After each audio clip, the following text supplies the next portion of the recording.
guys, welcome back to the channel, and if you're new here, welcome. We hope that everyone's having an awesome day, evening, or night, whatever time that you are watching this. So today we wanted to share with you 5 pet travel tips. Now, Lambo has traveled before with us, and Lambo and Mango will travel again with us.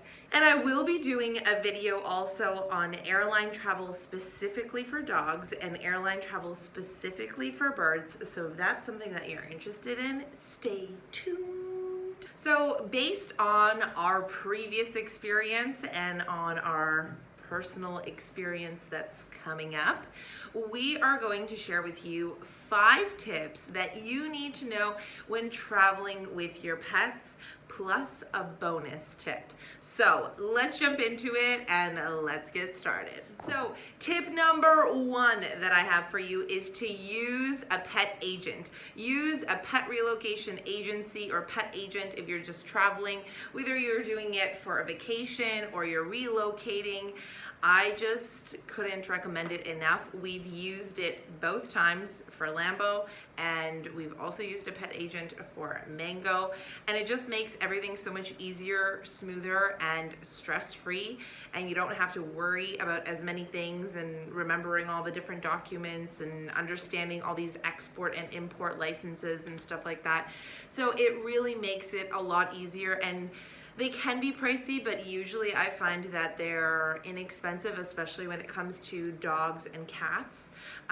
With maybe exotic pets, it might be a little bit pricier, but I do recommend it nonetheless. You can find a reputable, really good relocation pet agent on iPATA.org, and that is the International Pet and Animal Transportation Association. So you can find out lots of info on there prior to your travel, and also find a pet agent on there that is going to be located in your country, and they can help you with all your export and your import documentation for your pet. They can even help you find an airline, figure out a crate, get the right crate. They can help you with so much, basically everything from A to Z. So that is my number 1 recommendation. We've used pet agents and I love them. They're so helpful and they just make it so much easier. Tip number 2. Tip number 2 is to do everything in advance as much as possible. Some things you can do in advance, other things you can, but when it comes to sorting out your paperwork, getting vaccines, getting your dog or your cat microchipped and things like that, do it in advance as much as possible and make sure that you time everything accordingly. So talk to your vet, talk to your pet agent, and make sure that the vaccines are done with a certain amount of weeks before the flight or even months, and the microchip is put in. And for example, traveling to Europe, you need a test done for your dog, and this can take weeks. So just make sure that depending on where you're traveling to and where you're traveling from, you understand everything that is required and make sure you go over those requirements thoroughly and plan everything accordingly and do it in advance. Tip number 3. Tip number 3. So you want to get your crate also in advance as much as possible so that you can crate, prepare, and train your pets, like your dog or your bird, to be comfortable and feel safe in their crate. So you want to spend time with your pet in the crate, getting them to go inside, feel comfortable, sniff it out, explore, and eventually get them to a point where they're comfortable spending time in there and even go in there on their own. You want to have a few things in their crate that's going to make them feel comfortable and happy and cozy and a lot more relaxed, and ease that anxiety of travel that we can all have. You want to make sure for your dog to include like a doggy bed. You can even include a toy or two. Make sure you have a food bowl and a water bowl. Water bottles that go on the door, but you can also use one of the food bowls as a water bowl and fill it with ice so that it melts over time and they have water throughout. And you also want to include a shirt that you've been wearing on the day of your flight so that your dog has something something of yours with them with your scent on it. And this is also a good thing for cats as well. For birds, you want to make sure you have a perch in there. If the airlines allow it, maybe you can have a toy in there. You want to have a food bowl, and in the food bowl you can put our birdie travel trail mix, so don't forget to check out that video. And you can also fill their water bowl with ice so that it melts over time and that they have water. Okay, look who's joining us, Mango. So tip number, where were we? So tip number 4 is, where are you going? Is you want to find an airline that is pet friendly. So make sure to do your research. Whether you are traveling domestically or internationally, there are tons of different airlines, and there are a lot of airlines that are dog and cat friendly amongst some other animals. But to find airlines that are bird friendly are a little bit more difficult.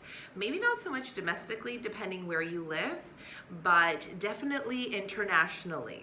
So you want to find an airline that's pet friendly, and once you find this airline, you want to contact them and make sure that they do accept the types of pets that you're bringing. Even if it says it on their website, just make sure. Just make sure. Trust me. Once they tell you yes and they give you the go-ahead, make a reservation first. You want to make a reservation for your flight, and then you're going to make a reservation for your pets. Once they approve the reservation, which takes usually 24 to 48 hours, then you can finalize your booking and pay the full amount, and then you're good to go. Tip number 5, show everybody a 5. Okay. Tip number 5 is for departure day. So there are some things that you want to make sure that you do on departure day. Firstly, you want to make sure that you arrive at the airport nice and early for check-in, and just to make sure everything gets sorted. You're going to have to pay for your pets to travel. So there's going to be a fee for that. So you want to pay for that. You want to check them in. You want to make sure everything is okay. Next, you also want to make sure that in big, bold letters, write your pet's name on the crate. So you want to make sure that their name is on there, but I would also recommend typing up and printing a page that includes your name, your contact info, like your phone number, your email. You can even include your flight number and the measurements of the crate. And you can... Are you telling everybody, or am I telling everybody? Huh? Come on. And I would just print that and laminate that and then tape it on top so that all the info is there, just in case. Additionally, I would also recommend organizing your pet's paperwork and making sure you have everything in a folder so you have it on hand for departure and for arrival when you pick them up. So, one for Lambo, one for Mango. You want to try to not do it too often, relocating or traveling for vacation or for whatever reason with your pet, because it does put a little bit of stress on them as well, and they get jet lagged just like we do, so we want to just be easy on their little bodies. Additionally, I would also recommend, to ease any anxiety or stress that your pet may feel, to try some natural remedies for calming them. So you could try chamomile tea. So if you make chamomile tea and cool it to room temperature, that is something that you can offer, for example, for your bird. For dogs and cats, there's also this rescue remedy that I discovered, and it's natural stress relief for pets. It's alcohol free, and it's a homeopathic natural remedy. And I know that it's hard, but try to stay as calm and collected as you can, because our pets can feel our emotions. They can feel our stress and our anxiety, and then they pick up on that. So just try to stay calm. I know it's hard. I know, believe me, I know, but just do your best.